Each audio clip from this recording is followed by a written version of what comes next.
Hello everyone, magandang umaga, magandang tanghali, magandang hapon o magandang gabi sa inyong lahat. For this video lecture, I will be lecturing on the topic risk and returns. Okay?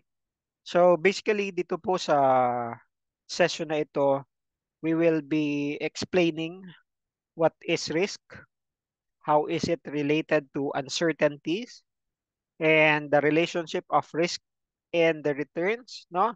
Pag-uusapan po natin yung expected rate of return or the expected value. And also, we will also be talking about risk preferences and your standard deviation and the coefficient of variation. Also, we will be talking about how is the risk different when as compared when the asset is a portfolio rather than a single asset, no? And we will also be talking about correlation, diversification, and the theory on capital asset pricing model. So yun po yung scope ng mga pag-uusapan po natin sa ngayon. Okay, sinasabi po natin mga kapatid na pag-risk, it is something no that will uh, anong sabi ko nga dito before, risk is something that is what? Ayan, what can go wrong? Ayan.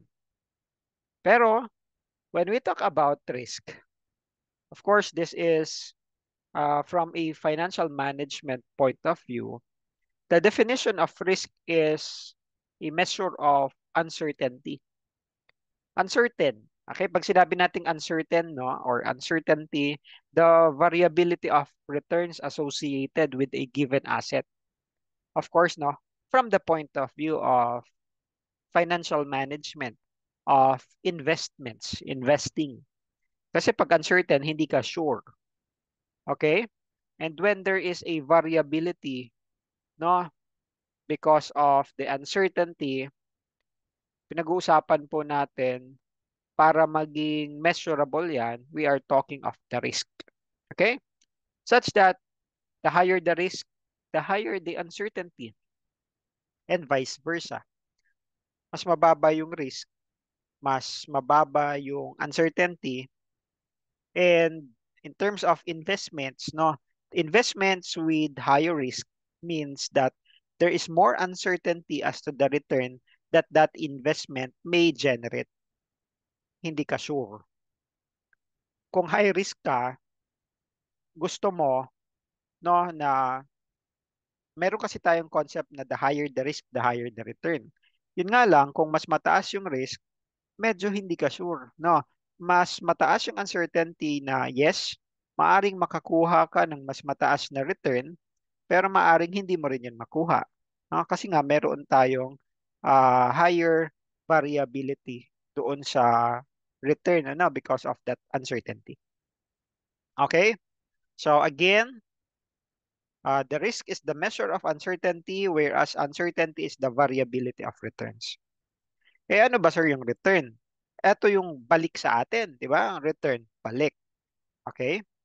So return is the gain or loss experience on an investment over a given period in time. Okay? Nag-invest ka ng 1,000 peso sa isang company and at the end of the first year of your investment, ano ang value na ng investment mo? Naging 900 na lang. So natalo ka, no? Wala kang gain doon because the value of your 1,000 is now 900. Napalugi ka tuloy ng 100. Okay? So meron ka ditong negative return. As compared to a positive return, for example, yung 1,000 mo naging 1,050 after 1 year, eh meron kang 50 na increase sa value ng iyong investment. Is it positive? Yes. There is a positive return of 50 pesos out of 1,000. And then 50 divided by 1,000, we express it as a percentage, no, that is your return. Okay?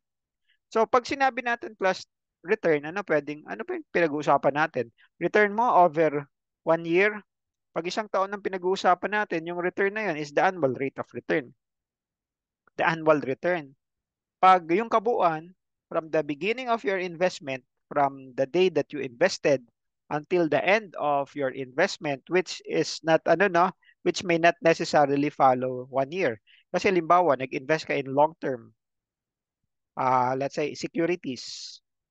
Hinold mo siya for 3 years.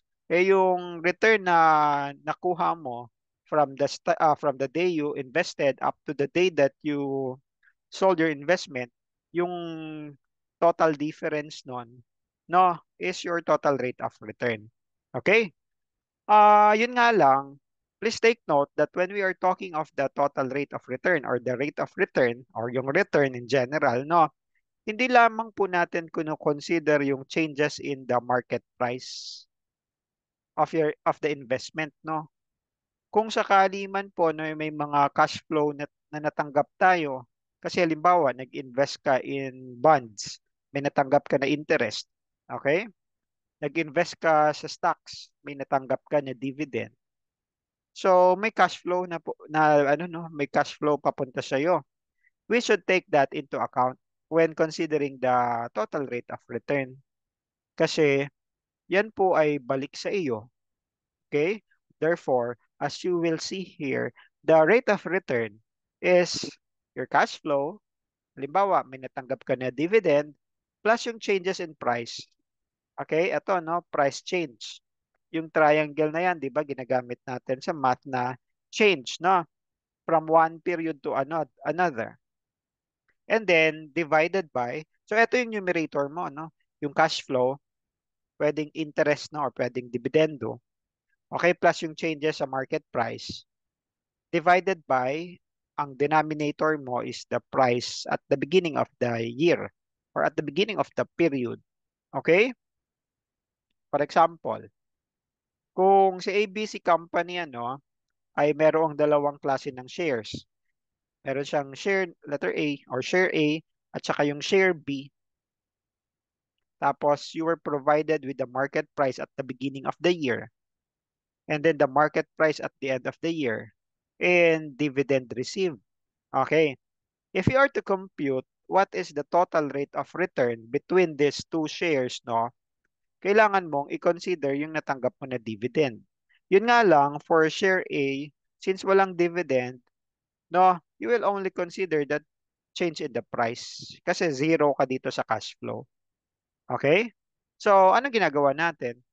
Kung at the beginning of the year nag-invest ka, ang halaga, ang market price ng shares na binili mo ay 90.75 and then, wow, after 1 year, nag-skyrocket yan from 90.75 naging 210.73. O di ba ang laki ng tinalo ng value. Okay, imagine that is only for one share. E papaano kung meron kang 1,000 or 10,000 shares? Eh di multiplied by the number of shares that you got, di ba? Because this is the market price per share. Okay.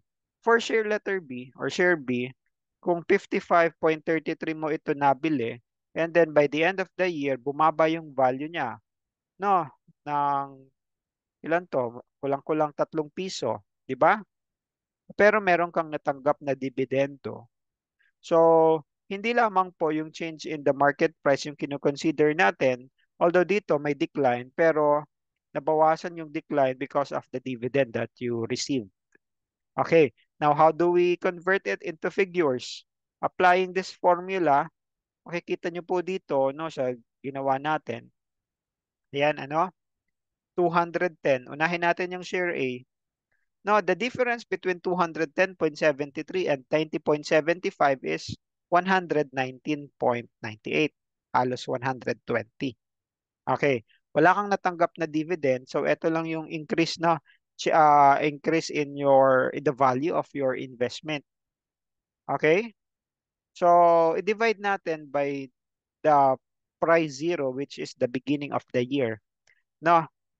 or at the beginning of the period, no? Kung kailan mo yan inumpisahan na i-invest. So, 119.98 divided by 90.75. Makukuha mo ito, no? 1.3221. Ginawa ko na lang 4 decimal places para ma-emphasize, no? Ultimo decimal sa percentage. So, syempre, 1.3221 is 132.21%. From 100%, naging 132.21%, nag-increase ka ngayon ng 32.21. Can you see that? So, merong increment, no, sa value ng iyong investment, that is your return. Ano yung return? Magkano yung balik sa iyo ng iyong investment?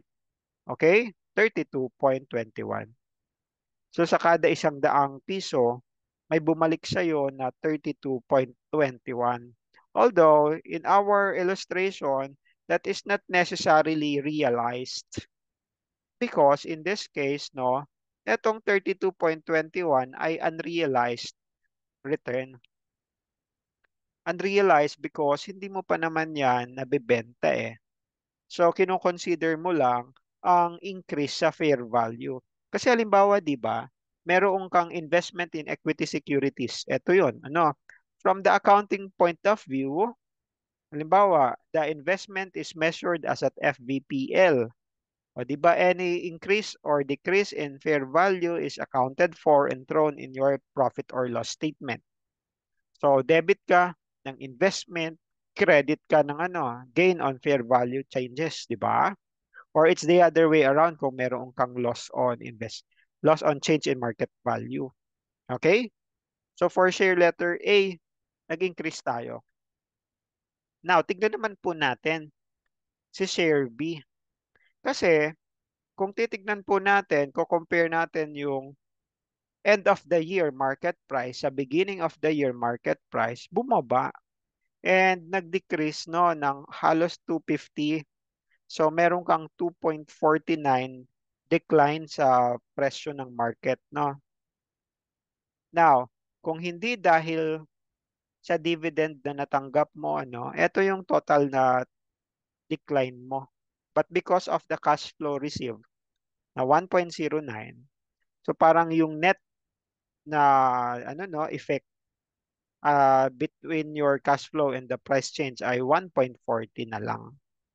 Nakukuha ba? So 1.4 siya.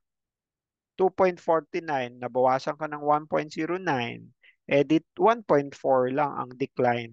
Pag dinivide mo yan sa 55.33, which is the beginning of the year, so medyo mababa lang yung decrease niya. And that is what? 2.5%. Okay? So dati, yung $100 mo, nung umpisa ng taon, ang value na lang niyan ngayon ay 97.50. Kasi kung i-take into consideration natin yung percent decrease, 100 nabawasan ka ng 2.5. That is 97.5. Okay? So, take note po ha. We take into consideration not only the changes in the price but also any cash flow during the period.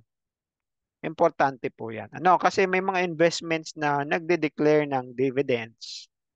Okay? So, meron tayong natatanggap. Now, from the point of view of the investors, iba-iba kasi yung preferences nila. Kasi syempre, ano, you are investing on different securities. Let's say dito sa example natin, you are investing in equity securities. But you may also be investing in bonds, which are debt securities, no? Plus, no, in practice, mas risky, mas mataas yung risk sa stocks or sa shares as compared doon sa mga bonds. Bakit? Yung mga bonds mo, naka-define yung interest. 'Di ba? Given kadalasan, lagi yan. Kadalasan given 5%, no? Halimbawa, meron kang 1 million investment in bonds. 1 million yung face value. You will get 5% interest every year based on that 1 million. So, doon class, wala tayong ano. Actually, wala tayong risk. Kasi given eh. Defined yung ating matatanggap.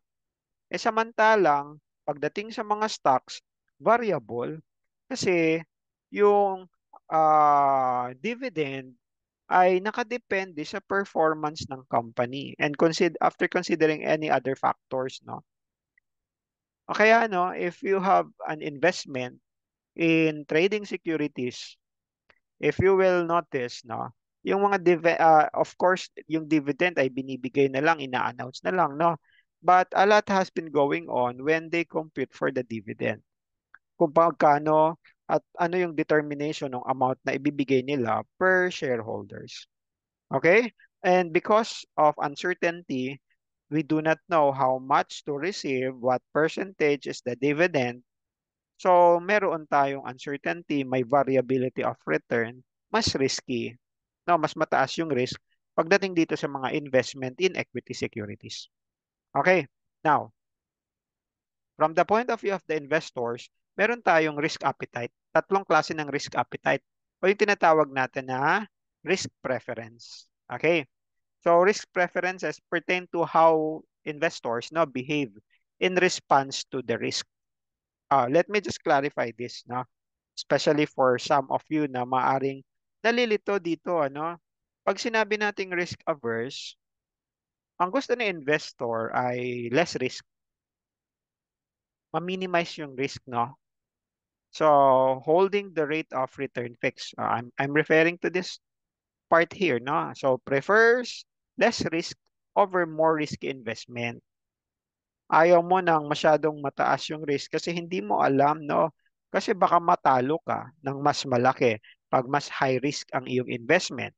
So, when the investor is choosing an investment, mas pipiliin niya ano yung return na mas mababa yung risk. Okay? A risk-averse investor will not make the riskier investment maliban na lamang if it offers a high expected return to compensate him or her for bearing the additional risk. Kasi halimbawa, binigyan ka ng tatlong options. Pare-parehas lang ang return. Okay? Ang balik sa iyo ay 5%. Pero in terms of the risk, 6% risky, no? Yung first option, 7% riskier yung second option, 10% yung isa. Yung return mo pare-parehas lang. Di pipiliin no, ni risk-averse investor yung may pinakamababang risk. Okay? Kasi pare-parehas lang naman yung return. Okay? So that is your risk-averse risk preference. Yung risk neutral, anong ibig nito sabihin? Hindi niya tinitignan yung risk. Okay? Nakatingin siya doon sa expected return. Magkano ba ang balik? Siyempre, natural for investors na mas mataas yung return, mas doon ako mag invest. So a risk-neutral investor looks on the investment with the higher expected return regardless of whether the risk is high or low. So, kumbaga, tinatakpan niya yung information on the associated risk. Mas tinitignan niya yung value ng mga expected returns. Kung meron akong tatlong options no, for investment opportunities, ang return ng isa ay 10%, yung isa 12, yung isa 8. Pipiliin ko yung may 12% na return kahit na mas mataas yung risk noon.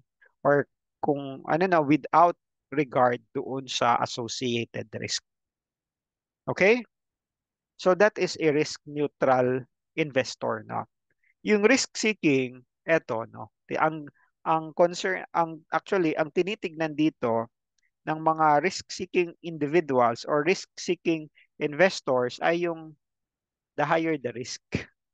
Mas doon ako mag-invest. So, investor prefers investment with higher risk. And sabi nga dito, may even sacrifice some expected return when choosing a riskier investment. So they prefer greater risk investment even if they have lower expected return. Okay? So parang meron kang 1,000 piso. Kung ikaw ay isang risk-averse individual, iisipin mo, invest ko nga ito doon sa investment, alam mo, mga treasury bills or mga government securities. Kasi meron ako ditong ano no, return na matatanggap.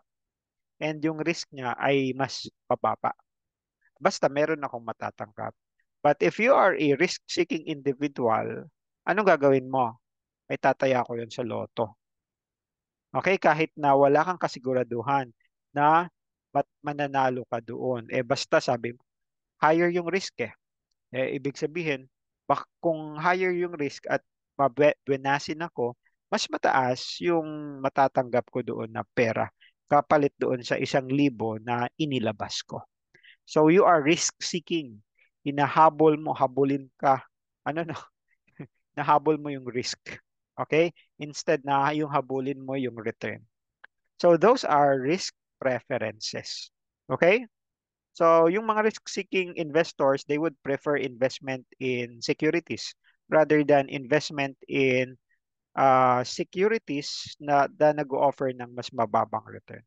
Okay? Like for example, yung mga treasury bills, mga investment in bonds. Ayan, ano? So I hope klaro po tayo dito sa mga risk preferences na ito. Now, we are talking about risks. We are talking about return. But in terms of the risk, how do we assess? Paano ba natin mini-measure? Paano po ba natin sinusukat? Okay? So dito papasok yung mga risk measurement, risk assessment. Kasi pag nag-a-assess po tayo ng risk, dapat meron tayong basis. Naka-quantify po natin yan. So meron tayong tinatawag na risk measurement. Let's consider this example. No?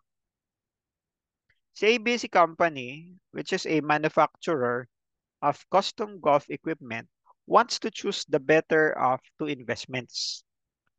So investment A at saka investment B. Bawat isa sa kanila, dito kay A and B, will require an initial outlay. Maglalabas ka ng 10,000 kada isa. And ang expected return natin, expressed in an annual rate of return, is 15%. So each has a take note ha, most likely annual rate of return na 15%. The following information are presented for comparison. Focus muna tayo dito mga kapatid. Ayan. Dito sa part na ito ng ating presentation. If this is your initial investment, no, and this is your most likely expected return for the investors, no, they would, yes, identified natin most likely because that is your expected return. Pero nagkakaroon tayo dito ng range eh. And by that range, what we try to see here is pag binenas ako, ano yung pinakamataas na rate na matatanggap ko? Or kapag minalas-malas ako, ano yung pinakamababang rate na matatanggap ko? So ito yung tinatawag natin ng mga optimistic rate of return at saka yung mga pessimistic rate of return. Yung optimistic rate of return is ano yung pinakamataas na rate of return na pwede natin makuha na maaring na syempre no na mas mataas doon sa most likely. Kasi yung most likely parang ito yung average natin eh. And then, ano yung pinakamababa kung medyo hindi tayo binuenas? So, 13. So, dito sa asset A, meron kang information na yung pessimistic ay 13, most likely 15, optimistic ay 17%. Kay asset B, pag binigyan natin ng information, ang pessimistic ay 7%, yung optimistic mo ay 23%. Now, mapapansin ninyo dito sa baba, meron tayong range. And by range, it is the difference between the highest and the lowest. So si optimistic minus your pessimistic, yun yung range natin. Okay? So kung 17% yung pinakamataas, ang pinakamababa mo ay 13% o 17 minus 13, that is your 4%. No? Pansinin mo sa asset B, ang pinakamataas ay 23%, ang pinakamababa ay 7%. Pag kinuha ninyo yung difference niyan, the range is 16%. So yun yung range. So ano mapapansin mo? Kay asset A, maliit lang yung range, 4% lang. Samantalang kay asset B, mas malawak, 16%. So pag plinat ninyo ito, pag gumawa tayo ng graph, parang ganito siya. Ito ang most likely mo nasa 15. Ito most likely mo nasa 15.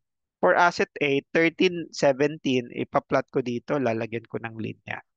Tapos kay asset B, nasa 7% yung pessimistic, nasa 23% yung optimistic. Okay? So, tignan mo, mas malapad, no? Compare dito na mas slim lang. Anong ibig nito sabihin, class? Pag mas mataas yung range, okay? The bigger the range. O, lagyan natin dito ng observation. Ano? The bigger the range, the more variable. Okay? Variable. The greater yung variability. No? Ibig sabihin, the higher the risk.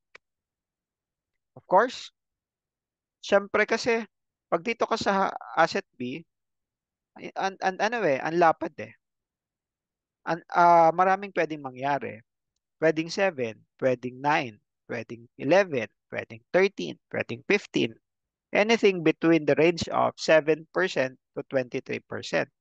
Okay? So, hindi tayo sure kung ano yung pwedeng mangyari. Okay? O kaya nga, sinasabi natin, mas risky yung asset na yan. Now, tignan ninyo in terms of the preference, ang preferred ni risk averse ay etong asset A. Okay? Kasi gusto niya mas mababa yung risk considering na halimbawa dito sa ating example, asset A, asset B, parehas lang naman yung expected return mo ay 15%. O anong pipiliin mo if you are a risk-averse investor? Dito na ako sa asset A kasi mas mababa yung range ko. No, because when considering the range, ibig niyan sabihin, mas slim, mas maliit, mas less risky. So yun yung ating dito, no? Guiding principle. The smaller the range, the better. For risk-averse investors kasi mas maliit. Samantalang, kung ako si risk-seeking investor, pipiliin ko yung mas mataas yung risk. Di ba? O, ibig sabihin, kung mas mataas yung risk, mas malapad yung range. Kasi anything can happen. Kasi imagine, if you're a risk-averse, no? Sige, mas mababa yung risk mo. So, medyo sure ka your rate, your return will be something between 13 to 17%. But if you are risk seeking, no, pwedeng umabot ng 23% yung balik sa'yo. Pero pwedeng as low as 7%. So, mas malaki yung variability. The greater the variability. Okay? So, yan po Now, we usually consider the probability of happening. No, yung likelihood na what percentage will the pessimistic view likely to happen?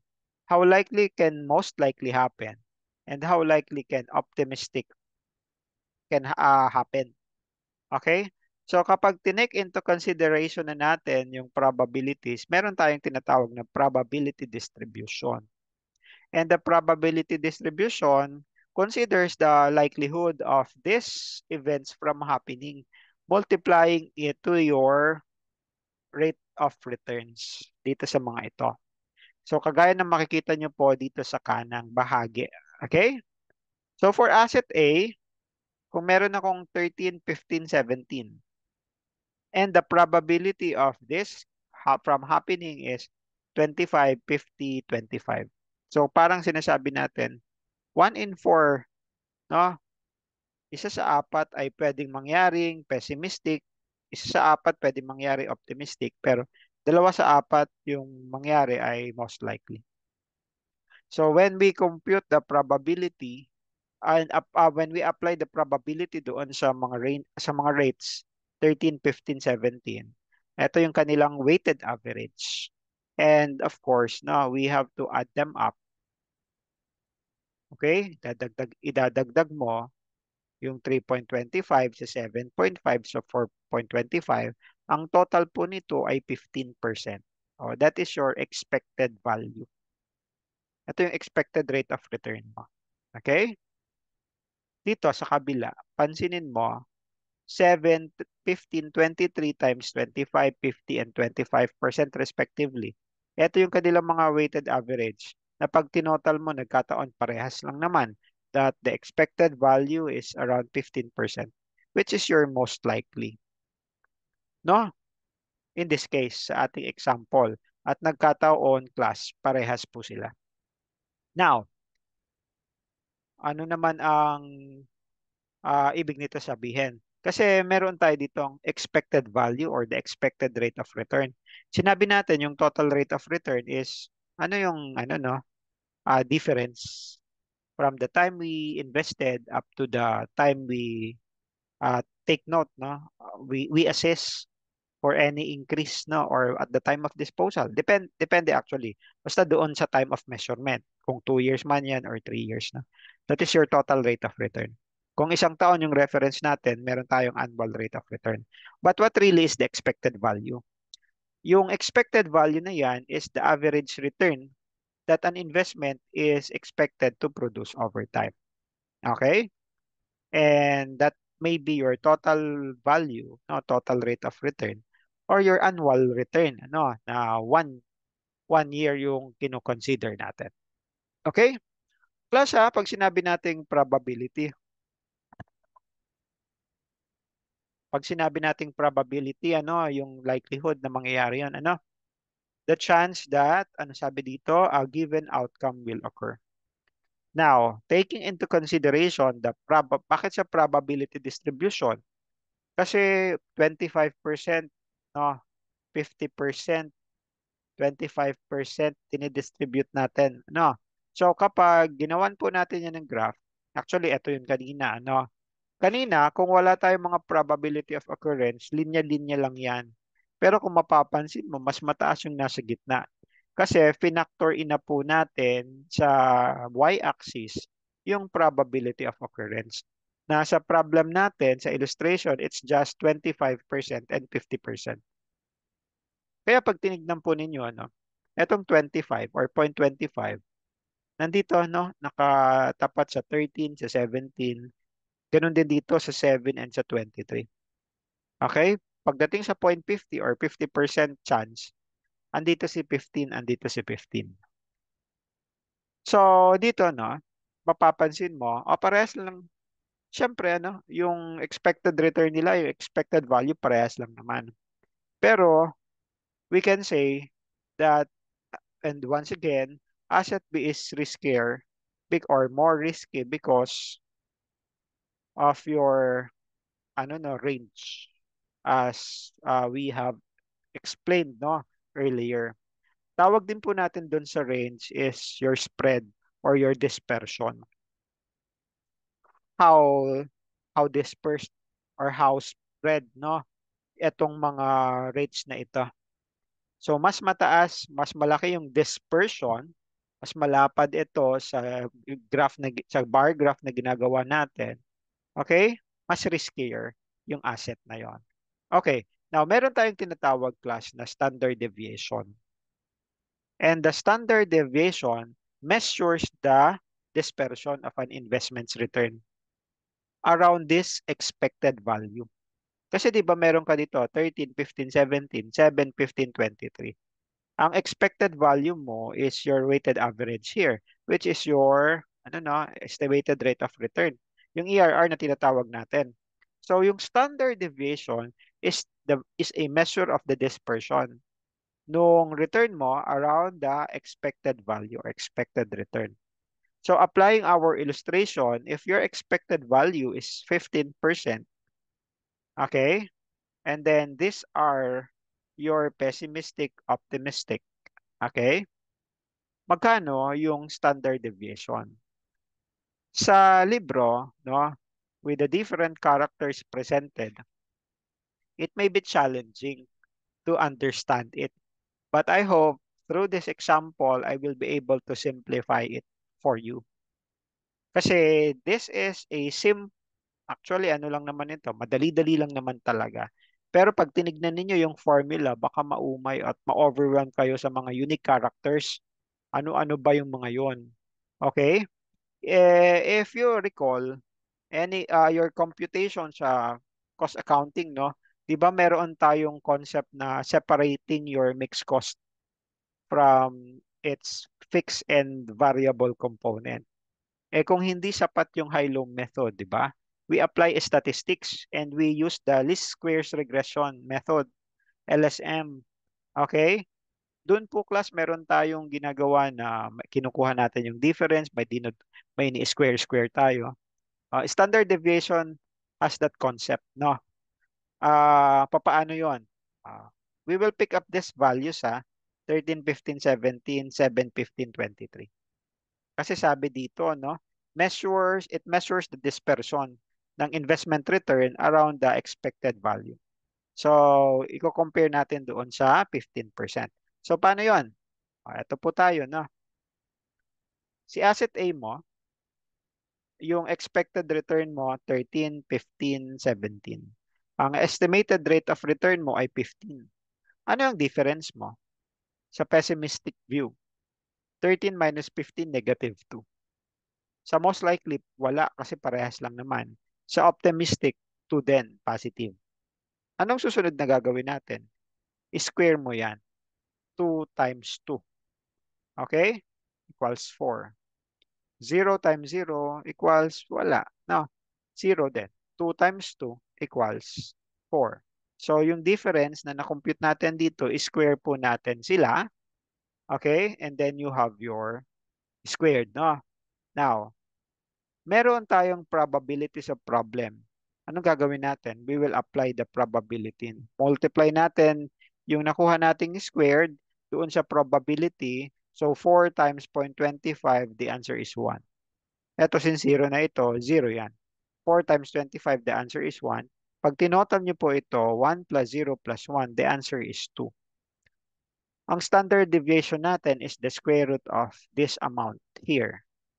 So, sa Excel, no, makukompute natin, equal square root SQRT, no, tapos yung i-call natin itong 2.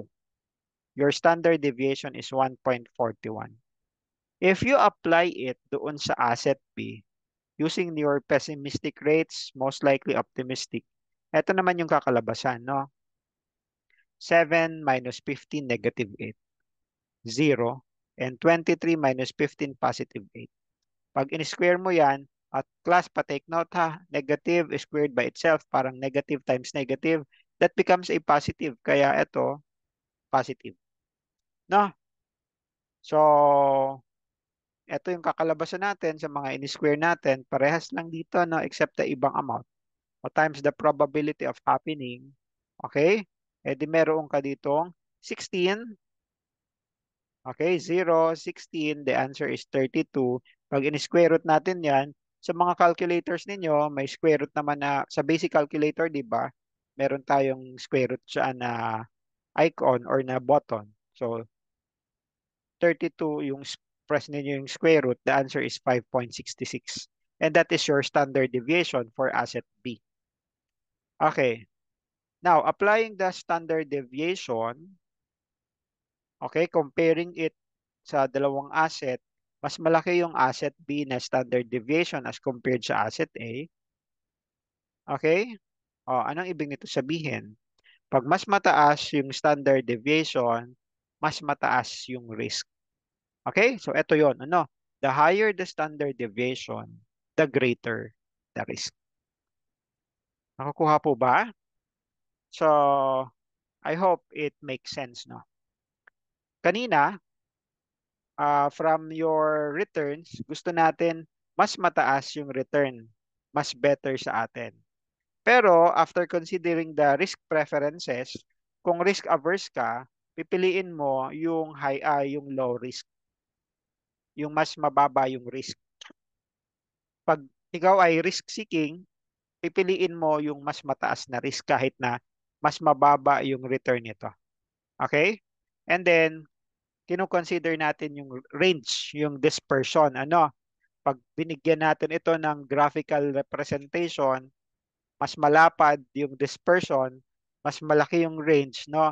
Mas mataas yung range, yung risk kasi mas uncertain, mas variable yung maraming pwedeng mangyari. Okay, yun nga lang from the risk seeking investor, maaring mababa yung makuha niyang return pero pag pinala din naman siya, mas malaki yung makukuha niya as compared doon sa medyo conservative na risk averse investor. Okay?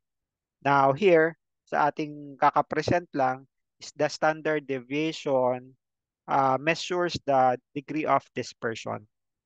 Pag mataas yung nakuha nating na-compute natin na standard deviation, mas greater yung risk. Okay? Which is understandable naman dito sa ating presentation. Ano, kasi may graph naman na tayo. So, dapat talaga si asset B, mas mataas yung standard deviation kasi mas malapad siya compared kay asset A. Okay? So, I hope no naintindihan po natin ito. Now, before I cut this video lecture into into half para naman hindi masyadong mahaba, let me present the coefficient of variation quickly. Mabilis lamang po ito even though mukhang mahaba-haba lang. Ang coefficient of variation is simply in terms of formula the standard deviation divided by your expected value or the expected rate of return as you can see here, no? The coefficient of variation, COV ko na lang siya priniset, equals SD, standard deviation, divided by ERR. And this is a measure of relative dispersion that is useful, no? Okay, medyo na-OC ako, may nakita ako magkadikit. Okay? I-edit natin directly. Ayan. So the coefficient of variation is a measure of relative dispersion that is useful in comparing risk of assets with different expected returns. Bakit? Sa example natin, wala tayong dito walang duda, mas risky si asset B. No? When considering same expected rate of return. So magagamit na po natin si standard deviation in our decision kung alin yung pipiliin mo. Depende sa risk preference mo. Kaso minsan, we are provided with different assets, no, potential investments with different potential expected return. Eh hindi natin 'yun magpagko-compare kasi magkakaiba yung kanilang value. Okay? So pag ginamit mo yung standard deviation, teka sandali, maaring mas mataas ito, pero kasi magkakaiba sila ng expected return. So, para mas makapag-decide tayo ng appropriate appropriately, since hindi sila magkakaparehas, edi gamitin natin yung coefficient of variation because that will measure the relative dispersion in relation to different expected returns. So, para mas mas maayos yung ating measurement. Yun nga lang, pag in-apply natin ito class doon sa illustration natin na 15-15, mapapansin ninyo simply by using these figures, 5.66 and 1.41, dividing it to 15, makukuha mo dito, mas malaki si asset B. No? Which is, dapat mataas nga. Kasi nga, mas mataas yung standard deviation mo. And since the denominator ay the same, which is 15%. So masasabi natin na riskier si asset B. Pero what if we are provided with different expected rate of return? How do we get how do we pick or how do we select from those investments? So take for example no, this information. You were provided with different of investments. Meron kang treasury bills, meron kang treasury bonds, meron kang common stocks. Mapapansin mo na yung expected rate of return dito ay magkakaiba. mas maliit yung mga treasury bills, mga government securities, for example, as compared sa treasury bonds mo and as compared to your common stocks. So makikita mo dito sa expected return, no, mas malaki doon sa mga risky investment, no? And you will see it based doon sa standard deviation. O standard deviation na hindi standard deduction. Okay? Kasi nga, 'di ba, sinasabi natin, mas mataas yung makukompute mo na SD, mas malapad yung range na mas riskier yung investment. So, nakukuha po natin ito. I hope, no? Let me know if ever nalilito kayo dito. Now, since magkakaiba yung expected rate of return, hindi mo masasabi, no, kung ano ba dapat ang pipiliin ko. Depende sa aking risk preference. Si pills, si bonds, or si stock. Since magkakaiba yung ating ERR. Now, if we use the coefficient of variation, dividing the standard deviation over the estimated or expected rate of return or the expected value, ito yung kakalabasan natin na coefficient of variation. 2.32 si stocks, 1.99 si bonds, 1.41 si bills. So dito, ma-justify na, okay, si ano talaga, si common stock pa rin yung riskiest among this investment or the most volatile in relation to its expected value. Pero pag tinignan mo yung standard deviation, parang ang layo-layo. Kasi 7.8 versus 16.46 versus 29.51. Pero pagdating sa coefficient of variation, halos hindi masyado ganoon kalaki. Pero it proves to it proves na piliin mo si common stock if you are a risk-seeking investor. Kasi although mataas yung risk nito, pwedeng malaki ang return na makuha mo pag pinalad ka. But if you are a risk-averse investor, diyan ka na lang sa treasury bill. Okay? So, ayan class. You also have another example dito. Kasi itong illustration na ito provided, no? Nagpapakompute lang pinakompute na rin or provided na rin yung computation. But what if hindi given yung coefficient of variation? Okay? Sa problem, and that is one of what we need to compute. Okay, at hindi siya straightforward. So halimbawa, si ABC, which is a portfolio manager, no, nire-review niya yung mga various shares for consideration in the portfolio na minamanage niya. Kung ang concern niya is risk, and assuming na bibili lang siya ng investment, panibagong investment, if the coefficient of variation is 75 or below, let us compute and decide if eto bang investment opportunity na ito ay worthy of buying or of acquiring. Meron tayong benchmark dito, may basis tayo. Pag ang na-compute mo na coefficient of variation ay hindi bababa or 0.75 or mas mababa pa doon, sige, acquire natin yon. Kasi pasok siya doon sa aking risk tolerance, no? Yung risk na kaya kong i-tolerate.